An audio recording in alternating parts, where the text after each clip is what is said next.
নমস্কার, চ্যানেল রূপা মুখার্জিতে আপনাদের সকলকে স্বাগত জানাই। সম্প্রতি পশ্চিমবঙ্গ সরকারের 33% মহিলা সংরক্ষণ নীতি নিয়ে রাজ্য জুড়ে ব্যাপক আলোচনা এখনো পর্যন্ত চলছে।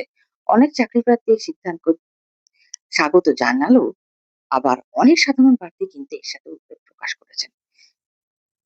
আজকের ভিডিওতে আমরা এই বিষয় নিয়ে বিস্তারিত আলোচনা করব।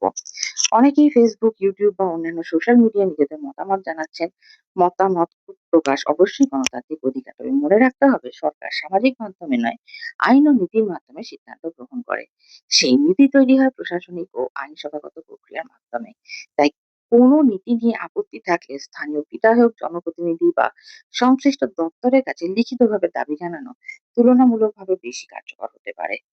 অনেক সাধারণ বিভাগের পরীক্ষার্থী, চাকরি প্রার্থী মনে করছেন নতুন সংরক্ষণ চালু হলে তাদের জন্য প্রতিযোগিতা আরো কঠিন হয়ে যেতে পারে। বিশেষ করে যেখানে শূন্যপদ কম এবং প্রতিযোগিতা অত্যন্ত বেশি, সেখানে এই উদ্বেগ অনেকেই প্রকাশ করছেন। অন্যদিকে সরকার মহিলাদের অংশগ্রহণ বাড়ানোর উদ্দেশ্যে এই সিদ্ধান্ত নিয়েছেন বলেও ব্যাখ্যা দিচ্ছে। অর্থাৎ বিষয়টি দুটি দিকই রয়েছে। অনেক বিশেষজ্ঞের মতে শুধুমাত্র সংরক্ষণ নিয়ে বিতর্ক না করে যদি সরকার আরো বেশি শূন্যপদ তৈরি করে, তাহলে সব শ্রেণীর প্রার্থীরাই সুযোগ পাবেন। উদাহরণ হিসেবে শিক্ষক নিয়োগ, পুলিশ নিয়োগ কিংবা অন্যান্য সরকারি দপ্তরে দীর্ঘদিন ধরে বহু পদ খালি থাকার বিষয়টি আলোচনায় এসেছে।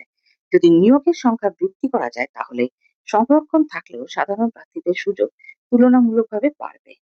আর কি দাবি তোলা যেতে পারে? অনেকেই মত দিচ্ছেন নিয়মিত নিয়োগ হোক, শূন্য পদ দ্রুত পূরণ করা হোক, মেধার যথাযথ মূল্যায়ন নিশ্চিত করা হোক, স্বচ্ছ ও সময় মতো পরীক্ষা সম্পন্ন করা হোক, নিয়োগ প্রক্রিয়া দ্রুত শেষ করা হোক। এই ধরনের দাবিগুলি তুলনামূলকভাবে বাস্তবসম্মত এবং বৃহত্তর সংখ্যক প্রার্থীর উপকারে আসতে পারে। তাহলে আপনি দাবিটা জানাবেন কিভাবে? যদি সত্যিই কোনো বিষয়ে পরিবর্তন চায়, আপনারা সকলেই চান, তাহলে স্থানীয় বিধায়কের কাছে স্মারকলিপি দিন, জনপ্রতিনিধিদের সঙ্গে আলোচনা করুন, সংশ্লিষ্ট দপ্তরে লিখিত আবেদন করুন। শান্তিপূর্ণ ও আইনসম্মতভাবে নিজেদের দাবি তুলে ধরুন। পরস্পরকে কটু কথা বলে, গালিগালাজ করে সোশ্যাল মিডিয়াতে সকলের দৃষ্টি হয়তো আকর্ষণ করতে পারবেন, কিন্তু কাজের কাজ আদৌ হবে বলে আমার মনে হয় না। তাই শুধু সোশ্যাল মিডিয়ায় পোস্ট করলে বিষয়টি আলোচনায় আসে, কিন্তু নীতিগত পরিবর্তনের জন্য প্রশাসনিক প্রক্রিয়াও সমান গুরুত্বপূর্ণ। সবশেষে একটা বিষয় মনে রাখা দরকার, এই বিতর্কে ভিন্ন মত থাকতেই পারে। কেউ সংরক্ষণের পক্ষে, কেউ বিপক্ষে, কিন্তু যে কোনো দাবি হওয়া উচিত তথ্যভিত্তিক, যুক্তিসঙ্গত, শান্তিপূর্ণ এবং আইনানুগ।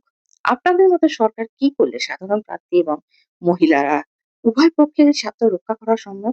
কমেন্টে অবশ্যই আপনাদের মতামত জানান। ভিডিওটি ভালো লাগলে লাইক করুন, শেয়ার করুন এবং আমাদের চ্যানেলটি সাবস্ক্রাইব করুন। আবার দেখা হবে পরবর্তী ভিডিওতে। সকলে ভালো থাকবেন। ধন্যবাদ। নমস্কার।